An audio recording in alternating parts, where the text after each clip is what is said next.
ప్రపంచం అంటది దుఃఖపడే వారికి దరిద్రం ఉంది అంటారు, ప్రపంచం అంటుంది సంతోషపడేవారే ధన్యులు అంటుంది. కానీ మనం సృష్టించిన సృష్టికర్త ఈరోజు మన జీవితాల్లో అనుమతించిన పరిస్థితులను బట్టి దేవుడు జ్ఞాపకం చేస్తున్న సత్యం ఏంటంటే, దుఃఖపడువారు ధన్యులు, వారు ఓదార్చబడదురు. దాని ముందు వచనం చూస్తే ఇనాగ్రల్ స్పీచ్, ఇనాగ్రల్ సర్మన్, అరంగేట్రము, మేడ్ ఇన్ మెసేజ్, మొట్టమొదటి వాక్య పరిచయం ప్రభు చేస్తా అంటాడు. 3వ వచనం అందరం కలిసి చదువుదాం. మత్తయి సువార్త 5:3 అందరం కలిసి చదువుదామండి. ఆత్మ విషయమై దీనులైన వారు ధన్యులు, పరలోక రాజ్యము వారిదే.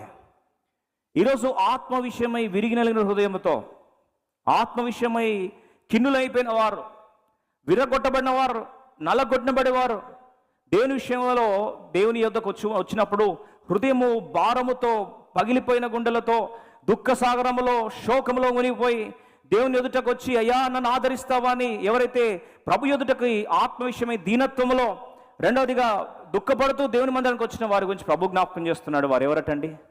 ధన్యులు. They are blessed. ఈ వాక్యాన్ని ఈరోజు జ్ఞాపకం చేసుకున్నాం. ఎందుకు మనం ధన్యులమండి? లోకము దుఃఖపడుతుంది, మనము దుఃఖపడతాం. లోకం కష్టాల్లో వెళ్తారు, మనం కష్టాల్లో వెళ్తాం. మారా అనుభవం లోకానికి వస్తుంది, మనకు వస్తుంది. కానీ వారికి మనకున్న డిఫరెన్స్ ఏంటి అంటే, వారికి నిరీక్షణ లేదు, మనకేముంది? నిరీక్షణ ఉంది. We have hope and they are devoid of hope. అంతే తేడా. అందరూ కష్టాలు వస్తాయండి అంటారు, మనిషికి కాకపోతే గొడ్డుకు వస్తాయి కష్టాలు. వాస్తవమే, కరెక్టే. మనిషికి కాకపోతే ఎవరికి వస్తాయి? మరి కష్టాలు మనకు వచ్చినప్పుడు, ఇతరులకు వచ్చినప్పుడు డిఫరెన్స్ ఏంటి?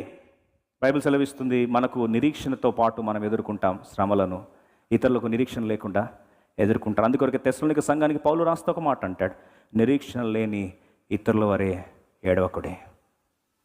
ఈరోజు నీ దుఃఖం, హౌ ఈజ్ యువర్ టీయర్స్? నీ బాధ ఎలా ఉంది? నిరీక్షణ లేకుండా ఏడిస్తే ఇంకా నీకు జవాబు రాదు. నిరీక్షణతో పాటు దుఃఖపడుతున్నావా?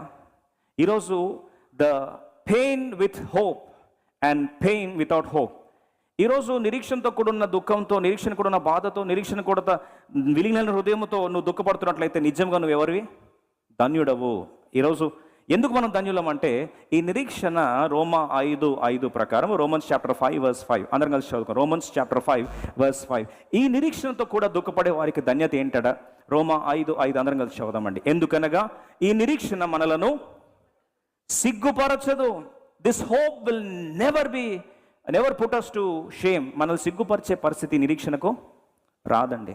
ఎందుకంటే ఈ జీవంతో కూడిన నిరీక్షణ మన ఆశను ఎప్పుడు కూడా భంగము కానేరదు. అందుకొరకే సామెతల గ్రంథము, ప్రొవర్బ్స్ చాప్టర్ 23:18, సామెతలు 23:18 త్వరగా సహకరించాల్సిందిగా మనం చేస్తున్నాం. సామెతలు 23వ అధ్యాయము అందరము కలిసి 18వ వచనాన్ని చదువుకుందాం. Proverbs 23:18, let's read all of us together. అందరం కలిసి చదువుకుందాం. నిశ్చయముగా ముందుగతి రానే వచ్చును నీ ఆశ భంగము.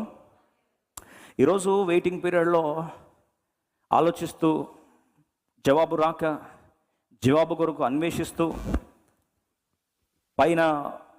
పైన నిరీక్షణ ఉన్నట్లు నటిస్తూ, లోపల ఆశలని గల్లంతైపోయి, చల్లరిపోయి, దుఃఖసాగరం ఉండిపోయి, హృదయం అంతా నలిగిపోయి, విరిగిపోయిన పరిస్థితిలో దేవుని మందిరానికి వచ్చి ఉంటే, ఈరోజు ఒక ప్రాముఖ్యమైన సత్యాన్ని దేవుడిని జ్ఞాపకం చేయాలని ఆశపడుతున్నాడు.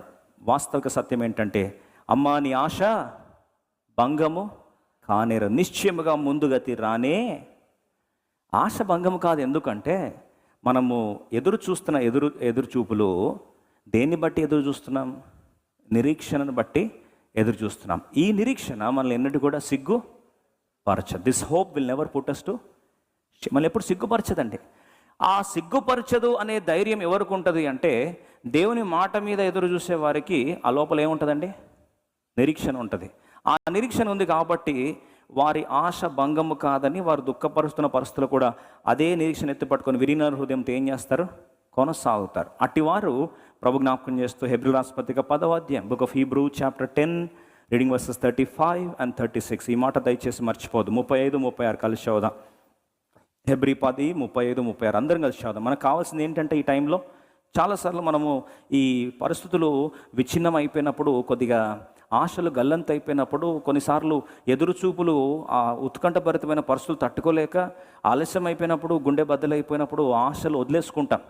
అందుకొరకు ప్రభు రాసిన మాట చూడండి, అందరం కలిసి చూద్దాం. హెబ్రీ 10:35-36. కాబట్టి మీ ధైర్యమును విడిచిపెట్టకుడి, దానికి ప్రతిఫలముగా గొప్ప బహుమానము కలుగును. 36, మీరు దేవుని చిత్తమును నెరవేర్చిన వారై వాగ్దానం పొందు నిమిత్తము మీకు ఓరిమి అవసరం. ఏం కావాలట? ఓపిక.